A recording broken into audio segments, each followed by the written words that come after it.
जैसा कि आप जानते हैं कि विश्व हृदय दिवस है और दिल जो है उसके लिए कहा जाता है कि दिल ही तो है। अगर दिल में कोई गड़बड़ होती है तो आप समझते हैं कि पूरा सिस्टम गड़बड़ हो जाता है, हमारे यहाँ ऐसा कहा जाता है, आम आदमी भी ऐसा जानता है।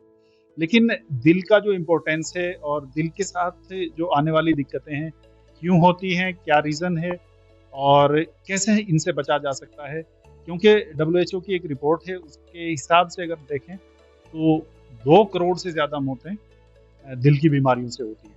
तो एक बहुत बड़ा आंकड़ा है और हमने इंडिया में भी देखा है कि भारत में भी बहुत वो कई सारे सेलिब्रिटीज़ जो जवान थे, यंग थे, वो भी दिल की बीमारियों से अटैक कर गए। अभी हमने देखा है पिछले दिनों राजीव श्रीवास्तव 17 दिन के बाद वो भी एक्सपायर हो गए हैं, वो भी दिल की बीमारी से ही ग्रस्त हैं। तो सबसे बड़ी बात ये है कि ये एक महामारी का रूप ले रही है। दिल की बीमारी एक महामारी का रूप ले रही है। आम बीमारियाँ जो हैं वो आम तौर से समझ में आ जाती हैं, लेकिन दिल की बीमारी को समझना इतना आसान नहीं होता है। अगर बुखार होता है तो आदमी अंदाज़ा लगा लेता है मुझे बुखार है, मैं डॉक्टर के यहाँ जाऊँ। लेकिन दिल की जो बीमारियाँ हैं उनका पता भी बहुत लेट लगता है, तब तक बहुत ज़्यादा दिक्कतें हो चुकी होती हैं। हमारा जो हेल्थ सिस्टम है वो ऐसा नहीं है कि आम आदमी उस पर जा सके, समझ सके, क्योंकि आपको पता ही है हमारी चिकित्सा सुविधाएँ किस तरह की हैं। तो बहुत ज़्यादा इस टॉपिक को आगे बढ़ाते हुए हम लोग सीधे बात करते हैं। मैक्स हॉस्पिटल के कार्डियो टीम हमारे साथ है और आइए इन सब से मिलते हैं।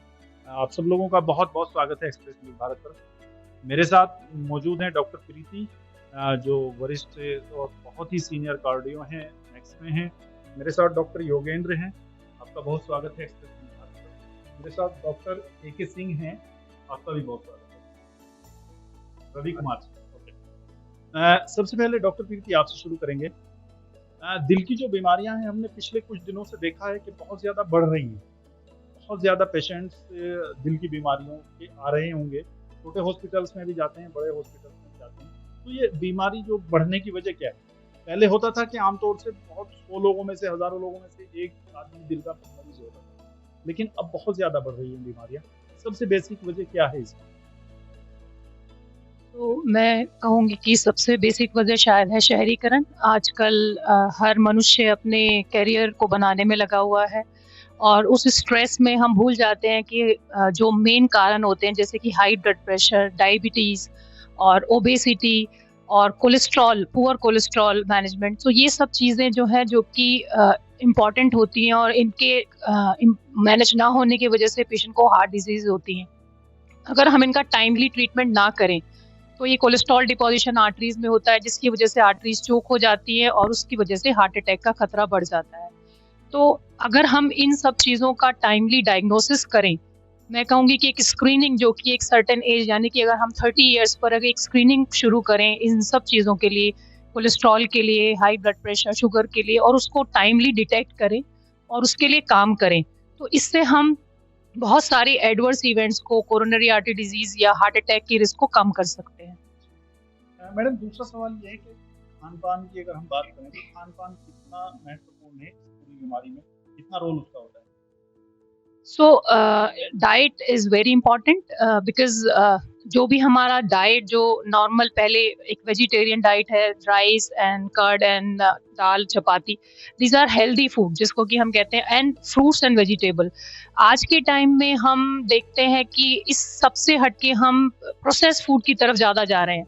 Ready to eat, ready to cook food की तरफ हम ज़्यादा जा रहे हैं, जबकि हमें पता है कि इसमें हमारी सोडियम की मात्रा ज़्यादा होती है, प्रिजर्वेटिव्स होते हैं जो कि हमें परेशान कर सकते हैं in form of high blood pressure, और प्रोसेस्ड फूड जो कि हम पिज्ज़ा, पास्ता, हमारे बच्चे भी आजकल हम देखते हैं, they are more towards bakery items, they are more towards this processed food. So इसकी वजह से, डाइट की वजह से हमारा कोलेस्ट्रॉल प्रॉब्लम बढ़ जाता है, शुगर हमारे को बढ़ जाती है, ओबेसिटी जिसको हम कहते हैं, मोटापा, ये आज हम देखते हैं, हम छोटे-छोटे बच्चों में भी देखते हैं ओबेसिटी कितना कॉमन है, because there is lack of exercise और डाइट में हम ये सारी चीज़ें ले रहे हैं जो कि हेल्दी डाइट नहीं है। तो इस सब से अगर हमें हटना चाहिए और हेल्दी ईटिंग की तरफ जाना चाहिए। Look what you are eating, you should be mindful about what you are eating. आप क्या खा रहे हैं, उसमें कितनी मात्रा कोलेस्ट्रॉल की है, कितना शुगर है, फैट है। इसके लिए अगर हम इसको ध्यान देना शुरू करें तो बहुत सारी चीज़ें हम अपने डाइट में परिवर्तन लाने से ही कंट्रोल कर सकते हैं। ओके, डॉक्टर योगेंद्र मेरे साथ हैं। डॉक्टर योगेंद्र, क्या आपको लगता है कि हमारा जो इंफ्रास्ट्रक्चर है, हेल्थ स्ट्रक्चर है, काफ़ी मजबूत हुआ है? लेकिन उसके बाद भी जो बीमारियां हैं वो बढ़ती जा रही हैं। WHO का डाटा मैंने बताया कि 2 करोड़ से ज़्यादा वर्ल्ड वाइड लोग इससे ग्रस्त हैं और इससे डेथ होती है। तो क्या कौन-सी ऐसी बेसिक चीज़ें हैं जिन पर हम ध्यान देकर इस बीमारी को कंट्रोल कर सकते हैं? देखिए जहाँ तक आपने बोला कि बीमारियाँ बढ़ रही हैं, तो कहीं न कहीं इंडिया एक ट्रांज़िशन फ़ेज़ में है, जहाँ पर जो इन्फेक्शन की बीमारियाँ हैं, वो कम हो रही हैं और जो लाइफ़स्टाइल की बीमारियाँ हैं, जिसमें कि डायबिटीज़, ब्लड प्रेशर, हार्ट की बीमारी है, ये बढ़ेंगी, ये स्वाभाविक है। ये हर देश के इतिहास में होता है, शायद 1920-30 में जो अमेरिका की परिस्थिति थी, आज भारत उस परिस्थिति से गुज़र रहा है। पर सबसे इम्पोर्टेंट ये है कि शायद उस समय उनके पास उन्होंने इस तरह की बीमारियों से निपटने के लिए चीज़ों को ईजाद किया। बट आज की तारीख में वो सारी चीज़ें अवेलेबल हैं, चाहे वो दवाइयाँ हों, चाहे वो मतलब कोई डिवाइसेज़ हों, मतलब इस तरह की बीमारियों के इलाज के लिए। जहाँ तक इंफ्रास्ट्रक्चर का सवाल है, अगर हम अपने देश की बात करें, तो कहीं न कहीं इंफ्रास्ट्रक्चर पहले के मुकाबले तो बहुत इम्प्रूव किया है, काफ़ी बेहतरी आई है उसमें। लेकिन फिर भी कहीं न कहीं वो कंसंट्रेटेड है सिर्फ़ बड़े शहरों में। और अभी भी मेजॉरिटी पॉपुलेशन जो छोटे शहरों में या गाँव में रहती है, कहीं न कहीं वो इन सुविधाओं से या इन चीज़ों से कहीं न कहीं वंचित है। और जो हार्ट की प्रॉब्लम्स होती हैं, उसमें कई बार इस तरह की इमरजेंसीज़ होती हैं कि आपको बहुत जल्दी डायग्नोसिस या इलाज की ज़रूरत होती है। जैसे अगर देखें एक बेसिक सुविधा जैसे ईसीजी की सुविधा, तो बहुत सारे हो सकता है पीएचसी या सीएचसी पे ईसीजी की सुविधा ना हो।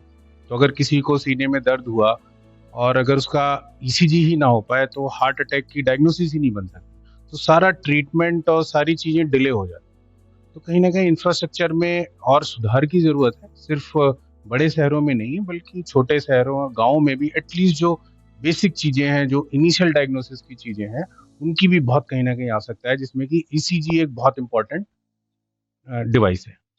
डॉक्टर योगेंद्र कह रहे हैं कि हमें मेडिकल फैसिलिटीज जो है उन्हें डिसेंट्रलाइज करना होगा, गाँव-गाँव तक पहुँचाना होगा। लेकिन डॉक्टर योगेंद्र एक सवाल ये भी है कि ये बीमारी जो है वो इसकी पहचान तब होती है जब हम लोग ये बहुत ज़्यादा हो चुकी होती है। जैसे और मैंने बताया कि कॉमन बीमारी है तो उनके जैसे एलर्जी, बुखार आदमी कॉमन आदमी भी समझ जाता है। लेकिन हार्ट जो पेशेंट है वो बड़ी जाँच के बाद पता लगता है। तो क्या कोई ऐसी चीज़ है जिससे कि कॉमन आदमी, कॉमन मैन भी समझ सके कि मैं हार्ट पेशेंट हूँ? देखिए जहाँ तक हार्ट की बीमारी का सवाल है, ये एक प्रोबेबिलिटी बेस्ड होती है हार्ट की बीमारी। हार्ट की बीमारी एक ऑल एंड नन फिनोमेना जैसी नहीं होती है। सो प्रोबेबिलिटी का मतलब ये होता है कि रिस्क फैक्टर बेस्ड है। सो जिन लोगों को हार्ट की बीमारी होने के रिस्क फैक्टर हैं, उनको उस बीमारी को, उस रिस्क फैक्टर को कंट्रोल करके ही रोकना पड़ेगा। उसको एक तरीके से ये कह सकते हैं प्राइमरी प्रिवेंशन या प्राइमोर्डियल प्रिवेंशन भी कई बार ये बोलते हैं। तो जो रिस्क फैक्टर हैं वो सबको जानने होंगे। जो मेजर रिस्क फैक्टर हैं वो जैसे आपको डायबिटीज़ हो गया, ब्लड प्रेशर हो गया, कोलेस्ट्रॉल हो गया, आप स्मोक करते हैं। सो ये 4-5 चीज़ें ऐसी हैं जो व्यक्ति ये करते हैं, वो हार्ट की बीमारी के खतरे के दायरे में हैं। सो उनको अपनी इन चीज़ों को या तो बंद करना है, जैसे अगर आप स्मोक करते हैं तो आपको स्मोकिंग बंद करनी है, तभी आप हार्ट के खतरे से बच सकते हैं।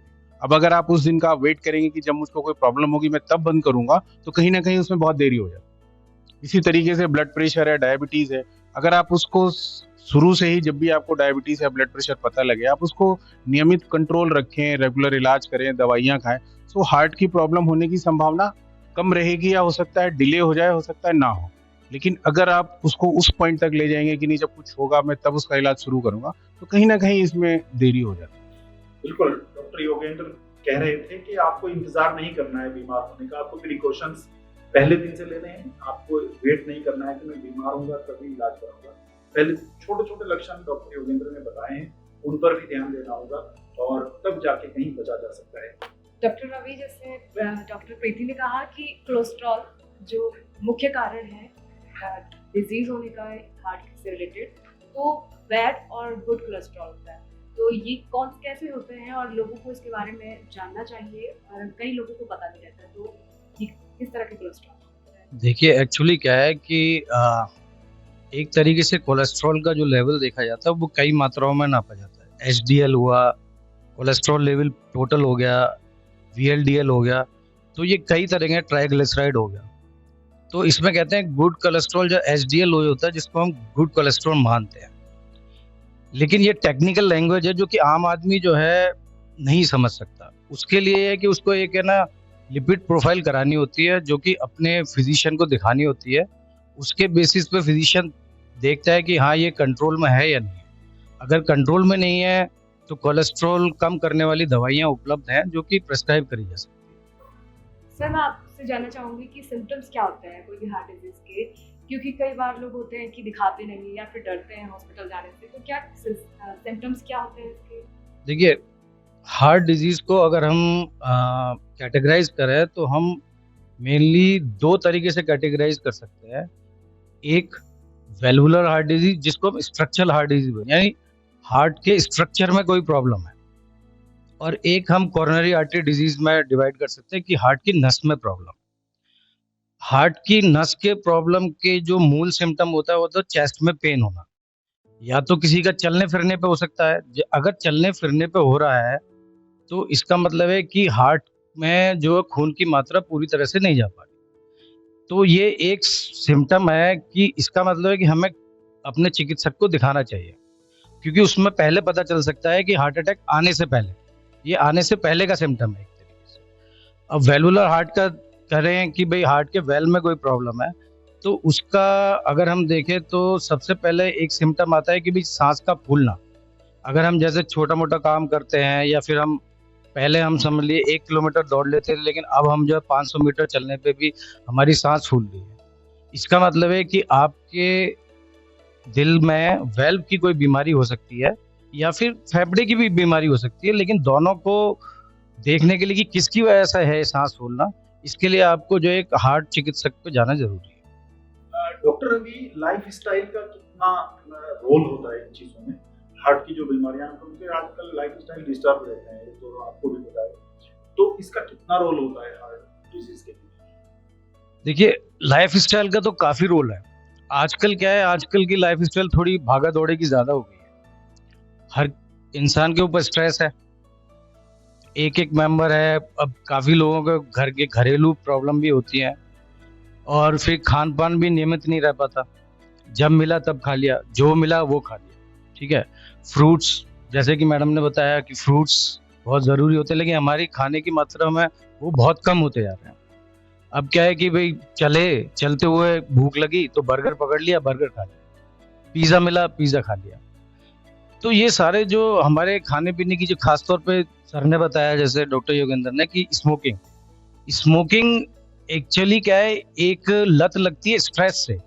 शुरुआत तो आदमी स्ट्रेस से करता है कि भाई मुझे स्ट्रेस है, मैं इसलिए सिगरेट पी रहा हूँ, लेकिन क्या है वो धीरे धीरे वो आदत में शुमार हो जाती है, वो आदत बन जाती है, और जब वो आदत बन जाती है तो वो बिना स्ट्रेस के भी पीता है, और वो सारी जो है जाके आपके हार्ट की जो बीमारी जो होती है उसका कारण बनती है आगे।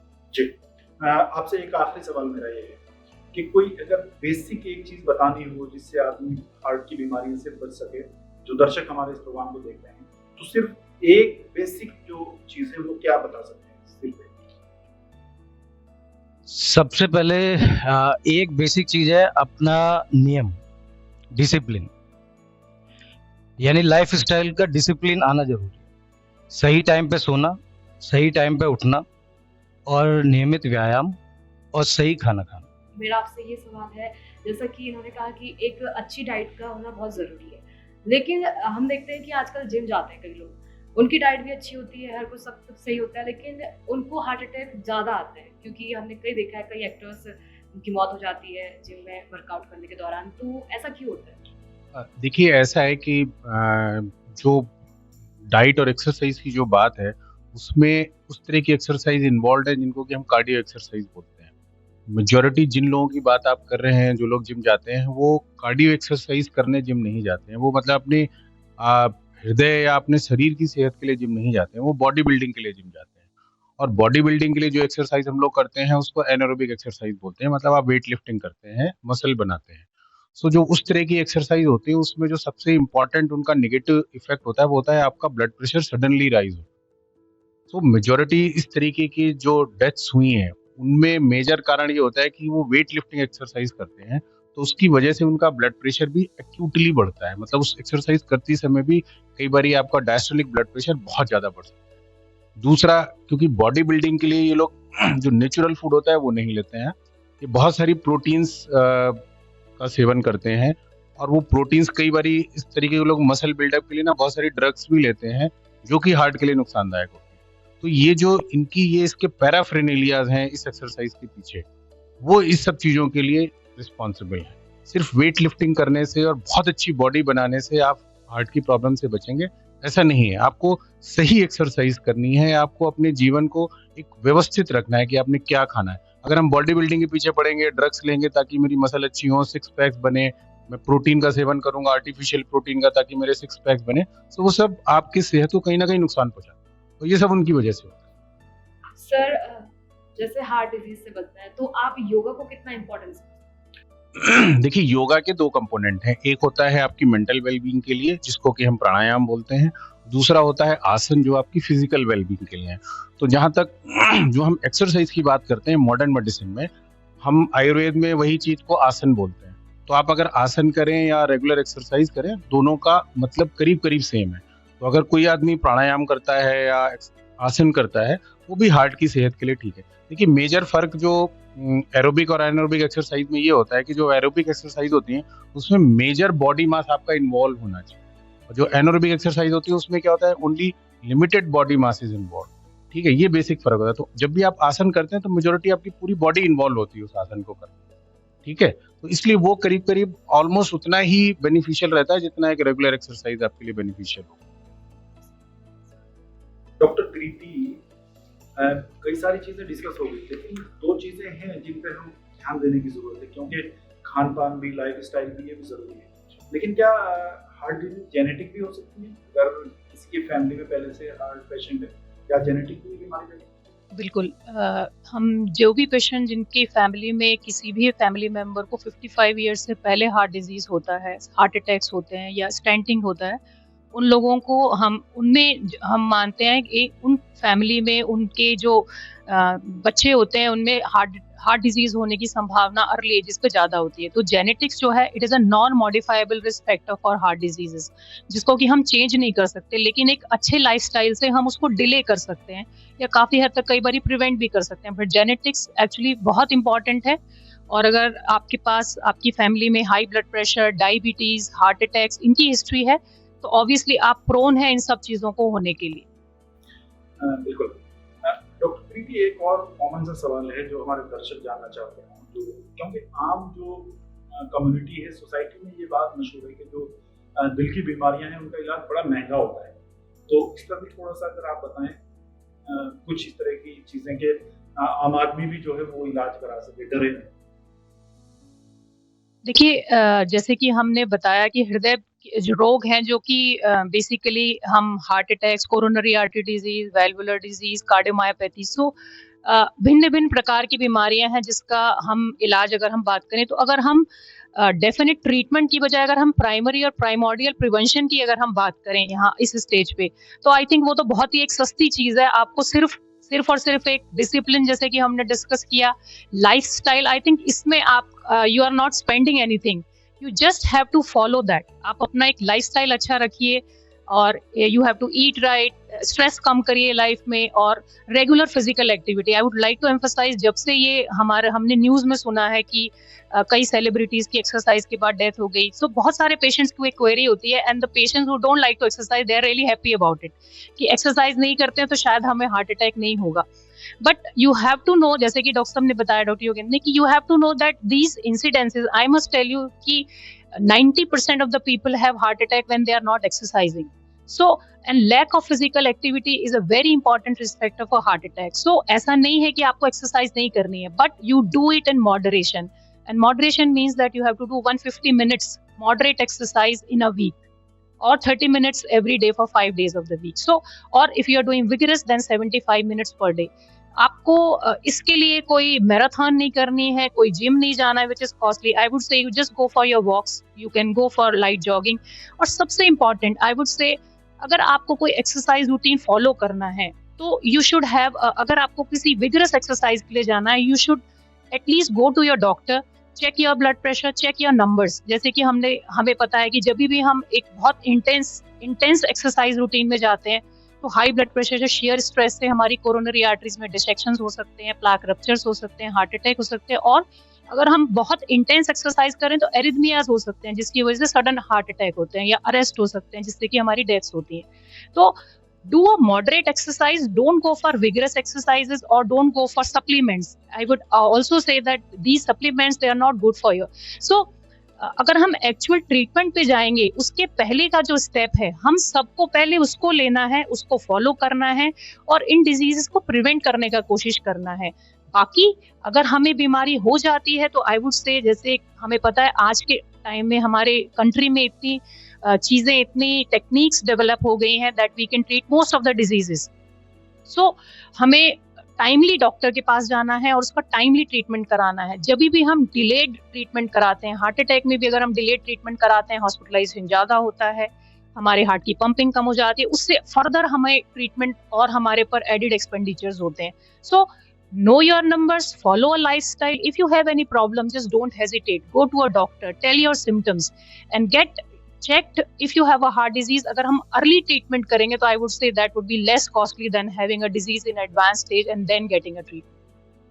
मैम, जैसे गांव में कोई गांव, वहाँ बहुत ज़्यादा फैसिलिटीज़ नहीं होती, क्योंकि हम देश भर के देखे जाने वाले चैनल हैं, हम कॉमन मैन को लेके फोकस करना चाहते हैं.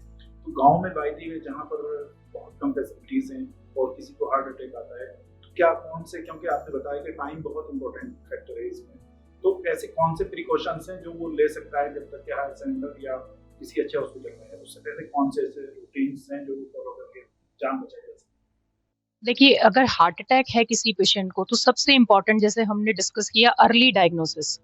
जितनी जल्दी आप अपने सिम्टम्स को पहचानेंगे और डॉक्टर के पास जाएंगे और जितनी जल्दी हम एक ईसीजी करेंगे, उससे हम पता लगा पाएंगे कि अच्छा, इस पेशेंट को हार्ट अटैक है. अगर किसी भी पेशेंट को हार्ट अटैक है और वहाँ प्राइमरीली थ्रोम्बोलिसिस की सुविधा उपलब्ध है, तो हम आजकल टेलीमेडिसिन के द्वारा भी, एम्स में भी टेलीमेडिसिन सेंटर चलाया जाता है, उसके द्वारा भी उसे डायग्नोस करके उसे वहीं ट्रीट कर सकते हैं and then we can shift that patient in an ambulance to a higher centre. So it is a spoke and wheel model which we are looking for, कि प्राइमरी सेंटर पर ही हम उसे केयर दें, फिर हम उसे एडवांस अगर कोई ट्रीटमेंट चाहिए उसके लिए फिर हम उसे सुपर स्पेशलिटी हॉस्पिटल में शिफ्ट करें.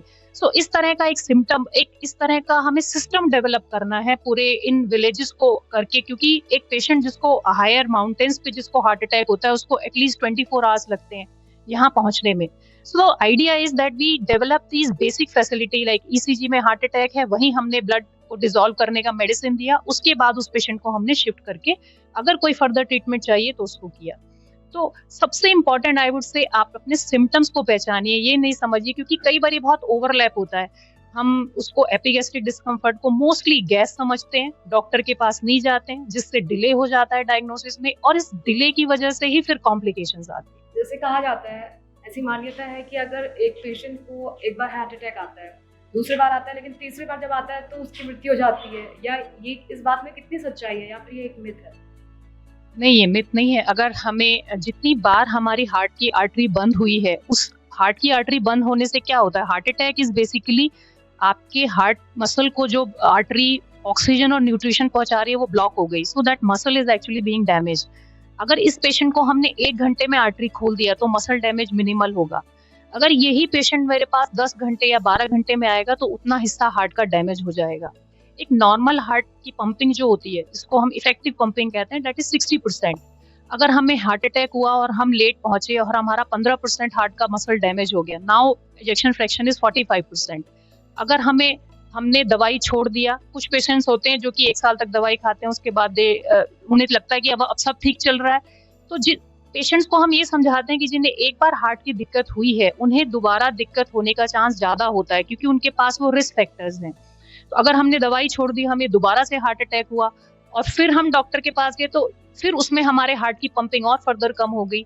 जब भी हमारे हार्ट की पंपिंग एक क्रूशियल नंबर लाइक 35%, 30% से कम होती है, इन पेशेंट्स को सडन कार्डियक डेथ का रिस्क होता है, जो कि एरिथमियाज की वजह से होता है. तो क्या मैम ये मान लिया जाए कि अगर एक बार हार्ट पेशेंट को बीमारी हुई है तो फिर वो जड़ से सही नहीं हो सकती? नहीं, जड़ से सही हो सकती है, बट आपको उसके लिए कंटिन्यूअस एफर्ट्स करने पड़ेंगे. You have to put your efforts. अगर आप स्मोकिंग करने लगे, बहुत सारे पेशेंट्स होते हैं जो इनिशियल 2-3 मंथ्स नहीं करते हैं, then they start smoking again, so now you are having a risk factor again for another heart attack. और आपको डॉक्टर साहब ने जो दवाइयां लिखते हैं, जो हम स्टैटिन्स देते हैं, एंटीप्लेटलेट्स देते हैं, कुछ दवाइयां जो लिखते हैं, पेशेंट्स उनको हमें बिना बताए, बिना फॉलो अप के कई बार बंद कर देते हैं.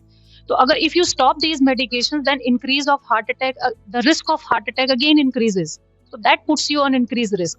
अगर एक पेशेंट, हर पेशेंट जिसको हार्ट अटैक हुआ है उसको लाइफ टाइम में दोबारा हार्ट अटैक होगा ऐसा नहीं है, लेकिन अगर हम उन रिस्क फैक्टर्स को कंट्रोल नहीं करेंगे, डायबिटीज को कंट्रोल नहीं करेंगे, ब्लड प्रेशर को कंट्रोल नहीं करेंगे, कोलेस्ट्रॉल को कंट्रोल नहीं करेंगे, then you are again at risk. You are harboring those factors only, and then they will trouble you again.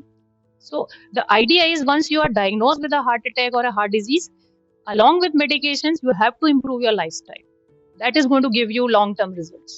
Urban areas में पहले ज़्यादा अटैक्स होते थे, मतलब हार्ट अटैक्स होते थे और आते थे लोगों को और डिजीज़ ज़्यादा होती थी, लेकिन अब देखा जाए तो रूरल एरियाज में जहाँ गांव तबके के लोग हैं वो भी बहुत बीमार रहते हैं हार्ट डिजीज़ से खासकर. तो क्या वजह हो सकती है इसकी? एक्चुअली जैसे पहले आपने ठीक बोला कि अर्बन एरियाज में, क्योंकि अर्बनाइजेशन एक सबसे इम्पॉर्टेंट कारण है हार्ट प्रॉब्लम होने का. लेकिन अगर आप आजकल लाइफस्टाइल देखेंगे, गांव में भी लाइफस्टाइल शहरों जैसे ही होता जा रहा है. हम सब लोग या गांव के लोग भी जो डेली रूटीन है वो बहुत ज़्यादा चलना, कसरत या व्यायाम करना और डाइट आप देखेंगे गांव में भी आजकल, क्योंकि कॉस्मोपॉलिटन वर्ल्ड है, हर जगह डाइट एक जैसी हो गई है. फास्ट फूड गांव में भी लोग खाना शुरू कर दिया है. तो ये सब मुख्य कारण है जिससे गांव में भी हार्ट का प्रॉब्लम होने का चांसेस बढ़ गया है आजकल. सर क्या ऐसे स्टेप्स हैं जिसे फॉलो करके हार्ट डिजीज की जो चांसेस हैं उसे कम किए जा सकते हैं? जैसे अभी डॉक्टर प्रीति का भी मैं सुन रहा था, इन्होंने बताया गांव के लिए भी और शहरों के लिए भी रिस्क फैक्टर मॉडिफिकेशन और लाइफस्टाइल मॉडिफिकेशन बिल्कुल एक जैसा है. आपको अपनी डाइट में सॉल्ट का प्रयोग, फैटी चीज़ों का जैसे फैटी प्रोडक्ट्स होते हैं उनका प्रयोग कम करना है, ज़्यादा फ्रेश फ्रूट्स और वेजिटेबल्स खानी है और फाइबर रिच फूड ज़्यादा खाना है, जैसे सैलेड्स खाना है या होल व्हीट खाना है. ये सब चीज़ों का प्रयोग करेंगे. और अगर आपको प्रॉब्लम्स हैं ब्लड प्रेशर या शुगर, तो इनको नियमित रूप से डॉक्टर को दिखाना है और लाइफस्टाइल के साथ साथ इनकी दवाइयाँ भी आपको टाइम से खानी है. डॉक्टर पुनीश, मेरा सवाल ये है कि जैसे हमारे यहाँ हेल्थ इंफ्रास्ट्रक्चर बहुत मजबूत हुआ है, इसमें कोई डाउट नहीं है, लेकिन उसके बाद भी हमारे यहाँ पेशेंट भी बढ़ते जा रहे हैं, तो ये क्या रीज़न है? नहीं, इसका एक सबसे इम्पॉर्टेंट रीज़न है जो हमारा लाइफस्टाइल. जितना हमें लाइफ को आराम देने की चीज़ें बनाते हैं, जैसे हमने अपना पहले क्या था, लग्जरी लाइफ, ये सब एक नेगेटिव भी इसका एक इम्पैक्ट पड़ता है. हम कहीं भी जाते हैं, अब हमें क्या है, बाइक या कार चाहिए होती है. पहले क्या है कि हम 1-1, 2-2, 4-4 किलोमीटर पैदल भी चले जाते थे. अब हमें हर एक चीज़ के लिए, और अगर ज़्यादातर चीज़ें क्या है, हम बाहर कहीं जाना एंजॉयमेंट के लिए आउटडोर स्पोर्ट्स खेलना बंद कर दिया है. हम मोबाइल पे गेम्स खेलते रहते हैं, टीवी पे इंटरनेट पूरा दिन देखते रहते हैं, नेटफ्लिक्स, अमेजॉन, ये सब देखते रहते हैं. तो ये सब मुख्य कारण है जिसके कारण एडवांसमेंट तो हुई है, हेल्थ केयर में भी हुई है, लेकिन प्रॉब्लम्स भी बढ़ गई हैं. जी, लेकिन एक चीज़ और देखने में आती है कि जैसे जैसे जो लोग हार्ट पेशेंट हो जाते हैं, डॉक्टर प्रीति ने बताया कि एक एज के बाद आपको प्रॉपर चेकअप करना चाहिए प्रॉपर. लेकिन क्या आपको लगता है कि अभी हमारे पास उतने सारे गांव तक इतनी सारी फैसिलिटीज़ हैं कि आम आदमी भी उससे जुड़ सके? एक्चुअली हम ना फैसिलिटीज़ को उतना ढूंढने की ज़रूरत नहीं है. बेसिक दिनचर्या में जो बदलाव है वो एक जो गांव में भी कम्युनिटी सेंटर या प्राइमरी हेल्थ सेंटर का जो वर्कर है वो भी उनको बता सकता है. कम से कम हम इतना है, हम सोफिस्टिकेटेड टेस्ट नहीं कराएं, लेकिन उसको सॉल्ट का प्रयोग कम करना, फैटी चीज़ों का कम प्रयोग करना, और अपना जो डेली रूटीन का काम है वहाँ वो पैदल चल के जाए, मॉर्निंग कसरत कर सकता है. गाँव में तो और अच्छा एनवायरनमेंट होता है, वेदर होता है. तो ये सब चीज़ों को तो हमें कोई ना सोफिस्टिकेटेड हेल्थ सेंटर की भी ज़रूरत नहीं है. बेसिक वहाँ के जो कर्मचारी हैं, जो लोग प्राइमरी हेल्थ सेंटर के डॉक्टर्स हैं या कम्युनिटी हेल्थ सेंटर के, वो लोग इन चीज़ों को बता सकते हैं कि कम से कम लाइफस्टाइल चेंजेस ले आएँ. और जिस तरह डॉक्टर प्रीति ने और डॉक्टर योगेंद्र ने बताया होगा कि एक पर्टिकुलर एज के बाद हमें नियमित रूप से चेकअप कराना चाहिए, 40 साल के बाद, और लेडीज़ में थोड़ा सा देर, लेकिन हमें बेसिक ब्लड शुगर और किडनी फंक्शंस और लिपिड प्रोफाइल, ये सब टेस्ट 40-45 के बाद हर एक को एवरी ईयर जरूर कराना चाहिए. अगर सिर्फ 3 बड़े कारण जानने हो हार्ट डिजीज के, तो कौन सा? सबसे इम्पॉर्टेंट है लाइफस्टाइल. इसमें आपका आ जाता है कसरत ना करना, अपना डाइटरी प्रॉब्लम्स जो बताई कि फैटी चीज़ें ज़्यादा खाना, सॉल्ट ज़्यादा खाना, और सबसे जो दूसरी चीज़ है, आपको जो अगर रिस्क फैक्टर्स हैं जैसे ब्लड प्रेशर या शुगर, इनका आपको सही तरह से दवाइयाँ ना खाना, स्मोकिंग और अल्कोहल, ये 3-4 मुख्य कारण हैं जिनको हमें कंट्रोल करना है. तीन चीजें थी. 3, एक तो लाइफस्टाइल हो गया, लाइफस्टाइल में आपकी सारी चीजें आ जाती हैं. दूसरा है ब्लड प्रेशर, तीसरा है शुगर. ठीक है, तो आप ये कह रहे हैं कि अगर इन 3 चीजों पर आदमी कंट्रोल कर ले तो कुछ ना कुछ रिजल्ट, काफी चांसेस हैं कि आपको हार्ट डिसीज प्रिवेंट हो जाएगा. बस आखिरी सवाल आपसे ये है कि दर्शकों को आप क्या, ऐसा कौन सा फार्मूला, ऐसा कौन सा संदेश आपके पास है जो लोग दिल की बीमारियों से ग्रसित ना हो और वो फार्मूला अपना लें। फॉर्मूला है अच्छी डाइट और नियमित रूप से कसरत करना। बहुत शुक्रिया। तो आप देख रहे थे एक्सप्रेस न्यूज भारत, और ये डॉक्टर्स जो हैं उनकी एक सबसे बड़ी बात, जो कॉमन बात निकल के आई है, वो यही है कि लाइफ स्टाइल कंट्रोल करना है। और ऐसा नहीं, दिल की बीमारियों का इलाज है, मुश्किल नहीं है, डरना नहीं है, डॉक्टर्स के पास जाना है। और सबसे बड़ी बात ये भी है कि अगर आप हेल्थ वाइज अपनी हेल्थ का खुद ध्यान रखें, अपना इलाज खुद करें, उससे बढ़िया कुछ नहीं है। सबसे पहले आप अपनी हेल्थ का खुद ध्यान रखें। और दिनचर्या जो है, लाइफ स्टाइल, उसका सबसे मेन रोल आपकी बीमारियां, दिल की नहीं सारी बीमारियों में उसका बड़ा रोल होता है। गांव के लिए भी उन्होंने कहा है कि सुदूर गांव में भी आप एक्सरसाइज कर सकते हैं, मॉर्निंग वॉक कर सकते हैं, इन सब चीज़ों से बचा जा सकता है। हाँ, अगर आपको कोई बीमारी हो जाती है तो आपको सीधे डॉक्टर्स के पास जाना है। डिले करने का मतलब और बहुत अपने बीमारी को बढ़ाना है और ज़्यादा नुकसान होना है, ज़्यादा महंगा इलाज होना है। अगर आप अर्ली स्टेज पे हों तो आप शुरुआत में अगर डॉक्टर के पास जाते हैं तो कहीं ना कहीं आपकी बीमारी जल्द खत्म हो जाएगी, कम इलाज करना पड़ेगा। देर से जाएंगे तो कहीं ना कहीं दिक्कतें होंगी। और लाइफ स्टाइल उसी पर सबसे ज़्यादा फोकस करना है, क्योंकि अगर लाइफ स्टाइल आपका ठीक होगा तो बहुत सारे जो सिम्टम्स डॉक्टर साहब ने बताए हैं वो सारे के सारे अपने आप कंट्रोल हो जाएंगे। उम्मीद है दर्शकों आपको ये हमारा ये इतना बड़ा जो शो था, जानकारी थी जो हमने दी है, आपके लिए बहुत मुफीद साबित होगी। और